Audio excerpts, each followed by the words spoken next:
BCS, SI বা যেই চাকরির পরীক্ষায় মানসিক দক্ষতা থেকে প্রশ্ন করে থাকে, সেই সকল পরীক্ষার জন্য এই প্রশ্নটি অত্যন্ত গুরুত্বপূর্ণ। দেখুন, এই প্রশ্নে বলা হয়েছে, নিচের ছবিতে ভারসাম্য রক্ষার জন্য কত ওজনের প্রয়োজন হয়?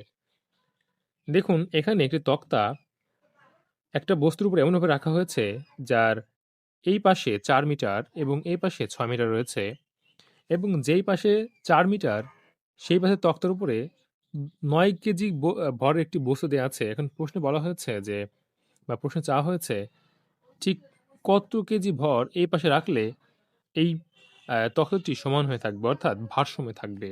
এখন চলুন দেখে নেই এই প্রশ্নটি কিভাবে খুব সহজে সমাধান করা যায়। এই প্রশ্নটি সমাধানের শুরুতেই আমি ধরে নিয়েছি W কেজি ভর তক্তার এপাশে বসালে তক্তাটি ভারসাম্যে থাকবে এই খুঁটির উপরে। এখন এই ডাব্লুটি বের করলেই, বা ডাব্লুর মান বের করলেই আমাদের প্রশ্নের সমাধান হয়ে যাবে। তবে ডাব্লুর মান বের করার জন্য আমাদের একটি শর্ত মনে রাখতে হবে। সেই শর্তটি হচ্ছে, একটি খুঁটির উপরে একটি তক্তা ভারসাম্যে থাকার শর্ত হচ্ছে, এই পাশের ভর এবং এই ভর থেকে এই খুঁটির দূরত্বের গুণফল, এবং এই পাশের ভর এবং এই পাশের ভর থেকে এই খুঁটির দূরত্বের গুণফল সমান হতে হবে। কাজেই সেই নিয়ম অনুযায়ী এখানে যেহেতু ডাব্লু কেজি ভর, তাই ডাব্লু, এবং এখান থেকে এই খুঁটির দূরত্ব ৬ মিটার, তাই ৬, এবং এখানে যেহেতু ৯ কেজি, তাই কাজে এখানে ৯, এবং এটার দূরত্ব হচ্ছে ৪, ৪ মিটার, তাই এখানে ৪ দিয়েছি।